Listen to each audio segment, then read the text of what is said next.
Ini saya harus sampaikan karena ini penting dan harus sering disampaikan.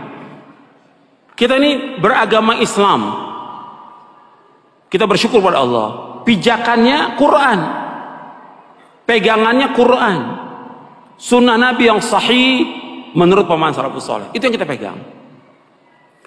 Dalam kita menjalani kehidupan ini, apakah kita berakidah, beribadah, berdoa, atau yang lainnya, semua aktivitas kehidupan kita itu harus kita kembalinya kepada Quran, kepada sunnah. Nah, banyak penyimpangan terjadi karena apa? Disebabkan mereka mengikuti tanpa ilmu. Ini yang terjadi dalam beragama, dalam beribadah, dalam berdoa, ngikuti orang, nggak punya ilmu, nggak punya dalil. Dalam kita beragama harus sumbernya dalil dari Quran. Quran sudah jelaskan semuanya ini. Dalilnya mana? Dalam kita beragama, hujahnya mana? Kita nggak boleh ikut apa yang kita nggak tahu. Nggak boleh kita ikut-ikutan kepada orang kalau kita nggak punya dalil. Nggak boleh dalam Islam. Jadi hujah, dalil, jangan ikut-ikutan. Hatta antum sudah, kan saya sudah ngikuti pemahaman salaf, tetap dalilnya mana? Dalam beribadah, dalil yang kita minta dalil, hujahnya mana? Contohnya mana? Ada nggak keterangannya? Kalau nggak ada, jangan. Bukan kata orang, pendapat ustadz, pendapat guru, nggak bisa kita pegang. Yang kita pegang apa? Dalil. Kembalikan sekarang umat ini kepada dalil. Kembalikan umat kepada Quran. Kembalikan umat kepada sunnah. Bukan kepada pendapat kita. Kita sering mendengar ada istilah kembali ke Quran, kembali ke hadis. Ayo kembali ke Quran, ayo kembali ke hadis. Dan itu rata-rata tidak keluar dari guru-guru kita. Rata-rata keluar dari orang-orang di luar NU. Ngomongnya kembali ke Quran, kembali ke hadis. Maka saya pastikan ini adalah ajakan semu, ajakan palsu, propaganda menyesatkan. Wih, labelnya telokan iku ya. Ajakan semu, ajakan palsu, propaganda menyesatkan. Saya pastikan seperti itu. Atau kalimat haqqin yuradu biha batilun. Kata-katanya sepertinya benar tapi yang dimaksud adalah kesesatan, kebatilan. Ada beberapa alasan. Satu, tak singkat-singkat. Kembali itu kan artinya kalau kita pergi. Ayo balik itu kan artinya kalau kita pergi. Dan kita Nahdlatul Ulama tidak pernah pergi dari Al-Quran. Kalau disuruh kembali, kembali kemana? Wong kita tidak pernah pergi. Satu. Dua, kalau yang dimaksud mereka kembali ke Al-Quran adalah jangan baca kitabnya ulama. Ini kan yang jadi bahan mereka.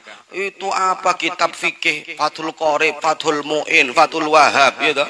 Jangan baca itu bukan Al-Quran. Ayo jangan baca itu, tapi kembali ke Al-Quran. Ya mereka salah total. Kalau yang dimaksud kembali ke Al-Quran adalah meninggalkan kitab-kitabnya ulama. Salah total. Kenapa saya katakan salah total? Karena kitabnya para ulama itu hasil istimbat dari Al-Quran. Hasil proses dari Al-Quran. Matangnya. Kalau mereka nggak pernah baca Fathul Qorib, yo jangan menyalahkan Fathul Qorib. Kalau mereka nggak pernah baca nggak pernah baca Majmu', jangan menyalahkan Majmu'. Kenapa? Karena isinya Majmu', isinya Fathul Qorib itu adalah intisarinya Al-Quran, diambil dari Al-Quran. Salah lagi mereka. Dua, mereka kan ngomong ya. Tiga, mereka ngomong, ayo agama Islam ini agama dalil, bukan agama dongeng. Lu sapa sing dongeng? Siapa yang nggak pakai dalil? Orang NU semuanya malah pakai dalil, cuma dalilnya lewat ulama. Ulama yang menentukan ini benar, ini haram, ini istimbat yang benar. Kalau mereka yang dimaksud agama dalil, lo kita malah lebih pakai dalil. Wong mereka lo paling hafalnya berapa hadis yo. Yaitu yang ngomong Islam agama dalil, Islam agama dongeng itu kira-kira dengan Imam Syafi'i lebih tinggi mana? Imam Syafi'i kira-kira dengan Imam Nawawi lebih tinggi mana? Imam Nawawi Itu nggak ada apa-apanya sih ngomong kayak gitu, nggak ada apa-apanya. Terus ngomong, ini Islam agama dalil, jangan ngomong sembarangan. Yang diomong Imam Syafi'i lah, kurang ajar. Kita baca kitabnya Imam Syafi'i, sama dengan kita baca kitabnya Imam Nawawi. Imam Nawawi apal ratusan hadis. Terus tiba-tiba ada orang ngomong, Nawawi, ojo pakai ngarang, agama ini agama dalil. Ya lucu. Sama dengan anak TK, baru lulus TK, ngomong sama anak yang sudah S2 kayak Pak Rohim. Pak Rohim, agama ini agama dalil. Ya koclok sih ngomong gini. Ya, paham gak awakmu? Ini perbandingannya goblok-goblokannya kayak gini, biar cepat paham. Aku ceremet aku iki. Dua, nomor berapa Dalas? Nomor berapa? Nomor 3 ya, nomor 4 ya. Kalau yang dimaksud mereka adalah kembali ke Al-Quran, itu adalah kembali ke terjemah Al-Quran, lebih sesat lagi.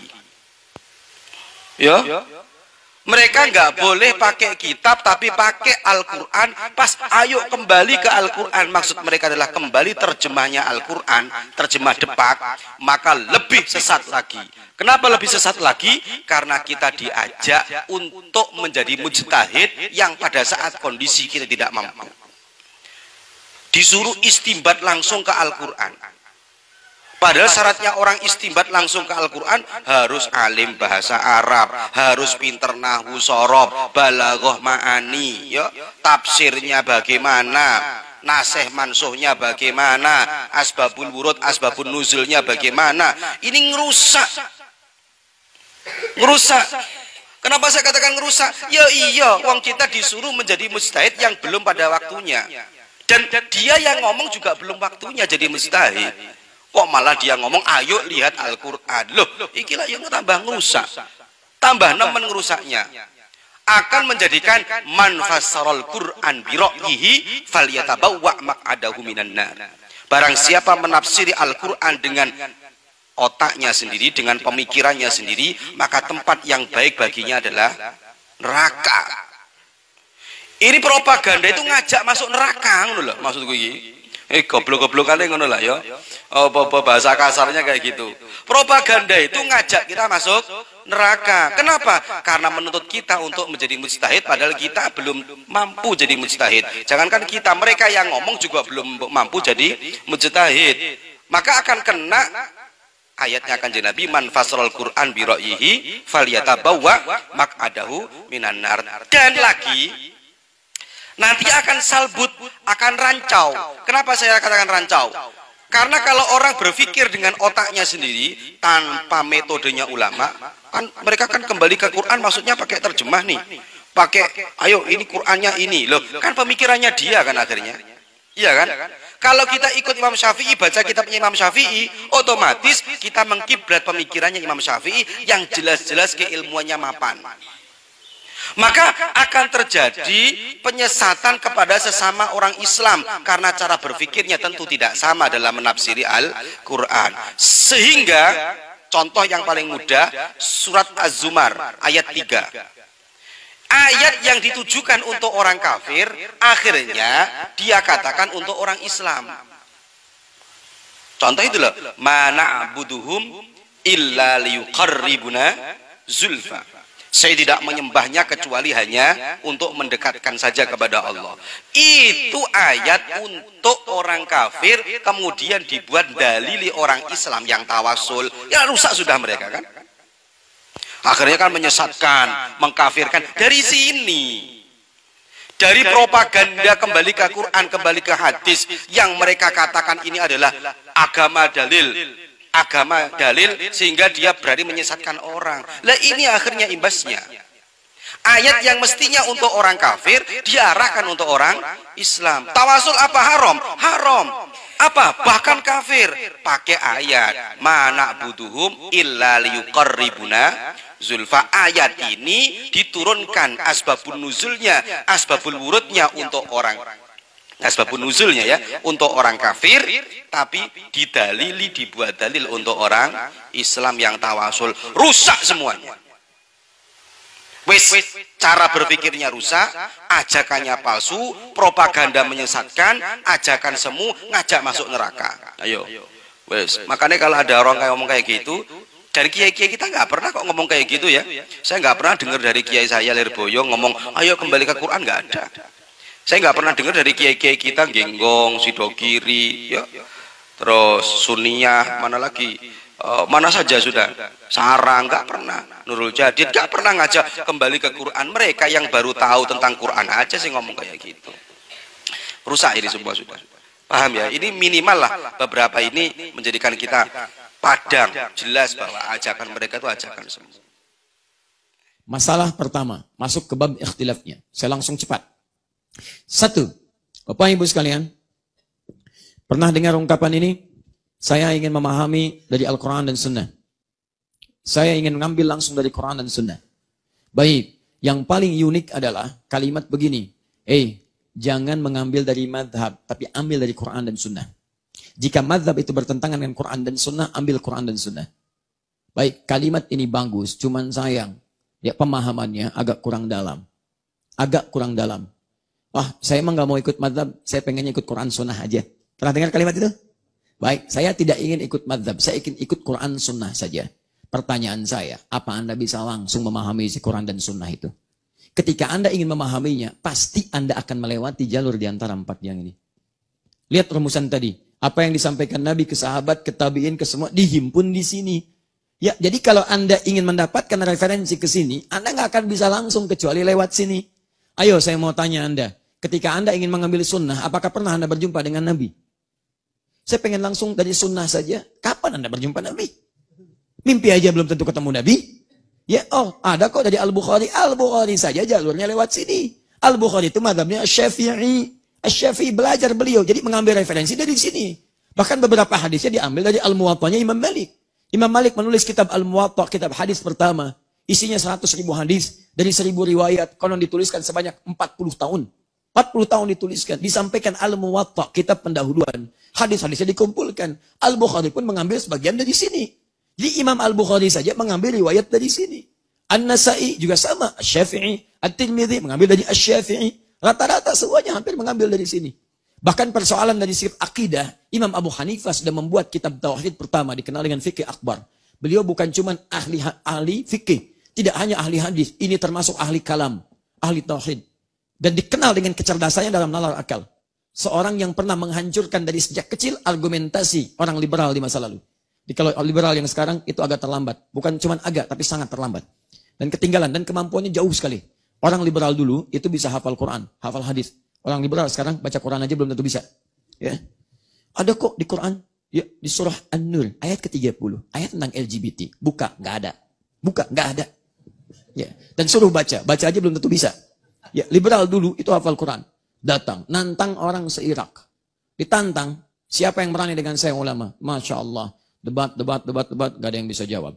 Di antara pertanyaannya, bagaimana Allah berbuat adil dalam memberikan hukuman dan pahala di akhirat nanti? Maksudnya apa? Allah menghukum makhluk termasuk setan, iblis dengan neraka. Neraka diciptakan dari api. Sedangkan setan dibuat dari api juga. Setan iblis dari jin. Quran surah 18 ayat 50. Ya wa idh qulna lil malaikati isjudu li adama fasajadu illa iblis kana minal jin. Jin diciptakan juga dari api. Quran surah 15 ayat ke-27. Wal janna khalaqnahu min qablu min naris samum. Di mana letak keadilan Allah? Lihat, jin diciptakan, setan iblis dari api.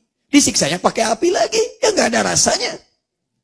Coba lihat, dari api, setan dicipta dari api, dikembalikan ke api. Disiksa pakai api, ya itu memang modal dia. Ya, di mana letak keadilan Allah? Susah orang jawab. Abu Hanifah senyum aja. Masya Allah. Coba sini, saya beritahu. Begitu datang, pak, ditampar. Kenapa pukul saya? Saya kan minta jawaban, bukan minta pukulan. Sakit. Tunjukkan sakitnya di mana? Di sini. Di pipi. Iya, terbuat dari apa? Kulit. Tangan saya dari apa? Kulit. Kulit dengan kulit bisa sakit. Tangan saya dari kulit, pipi Anda dari kulit. Dan tidak menghilangkan rasa sakit itu. Jangan sampai Anda pahami setiap dengan jenis yang sama bisa terasa sakit. Setan dikembalikan kemana? Ke api dengan api yang berbeda dengan sifat penciptaannya. Maka kalau Anda ingin coba silahkan saja katanya. Abu Hanifah. Dan ini Bu, Saya syaratkan kepada ibu dan ayah teman-teman sekalian, cobalah bersikap seperti orang tua Abu Hanifah. Ini anaknya pengusaha, anak pedagang, anak tukang kain, kayanya luar biasa. Tapi bukan berarti dengan kekayaan itu menjadikan cukup untuk mendidik anak, dipahami yang penting sudahlah, harta sudah ada. Tidak. Orang tuanya berpedoman, walaupun hidup berkecukupan, anak kita masih dekat dengan Allah Subhanahu wa taala. Secara singkat, dididiklah ini dititipkan pada para ulama. Tapi kisah yang paling indah adalah kisah bagaimana melahirkan seorang Abu Hanifah ini. Ya, teman-teman sekalian, ayahnya Abu Hanifah itu luar biasa, saleh, dekat dengan Allah dan sebagainya. Itu kalau terlalu lama lah kalau dibahas. Singkatnya, kalau ingin jadi anak yang saleh, maka orang tuanya itu harus jadi soleh terlebih dahulu. Mustahil Anda mengharapkan anak yang soleh kalau orang tuanya tidak soleh terlebih dahulu. Di bagian pertama.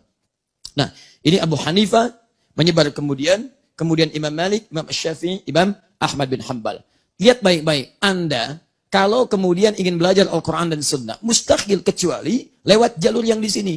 Bagaimana hadis bisa datang? Dari Imam Al-Bukhari. Al-Bukhari lewat mana? Dari Imam Malik, lihat sebagiannya. Dari ahli hadis yang lainnya. Urutkan, kembali sampai sini. Di mazhab itu satu, jangan dipahami sebagai kelompok. Maksudnya kalau saya ikut kelompok Abu Hanifah, saya termasuk kelompoknya Hanafi. Kelompok. Sehingga ketika dipahami kelompok, munculnya fanatis. Fanatisme itu yang dilarang. Fanatisme kalau dipertahankan, itu yang salah. Bahkan imamnya sendiri mengatakan, semua ini kompak. Abu Hanifah, Imam Malik, Asy-Syafi'i, Imam Ahmad. Mereka mengatakan, kalau dari pendapat saya, bertentangan isinya, atau lemah dibanding Al-Quran dan Sunnah, maka tinggalkan pendapat saya, ambil pendapat yang sesuai dengan Al-Quran dan Sunnah. Masing-masing saling memuji, masing-masing saling mengangkat. Tidak ada yang menjatuhkan satu dengan yang lainnya. Anda pernah dengar enggak Imam Abu Hanifah ditahdir oleh Imam Malik? Imam Asy-Syafi'i nahdir Imam Ahmad. Pernah dengar? Gak ada. Yang lain selalu mengakui, saya mungkin ada kekurangan. Yang lain ada kelebihan. Ambil pendapat orang lain sepanjang lebih. Tinggalkan pendapat saya kalau kurang, tidak sesuai. Dan seterusnya. Jadi teman-teman sekalian, ketika Anda ingin kembali ke sini, maka Anda akan melewati fase ini. Tapi ingat, yang dilarang adalah fanatis yang berlebihan. Jadi kalau pendapat gak sesuai dengan Imam Syafi'i, saya gak mau ambil. Kalau gak sesuai dengan Imam Ahmad, saya gak mau ambil. Padahal nanti dalam fikih ada yang disebut muqaranah. Perbandingan mana yang paling sesuai diterapkan di tempat yang maslahatnya sama. Mungkin satu tempat yang paling maslahat pendapat Imam Abu Hanifah. Karena itu di Pakistan, di India, sebagian di Cina yang diterapkan yang ini. Karena sesuai dengan konteks kehidupan mereka. Itu yang diambil. Sebagian ada yang dengan menggunakan Syafi'i. Dulu, nah ini masalah kedua. Anda pernah mendengar kalimat ini?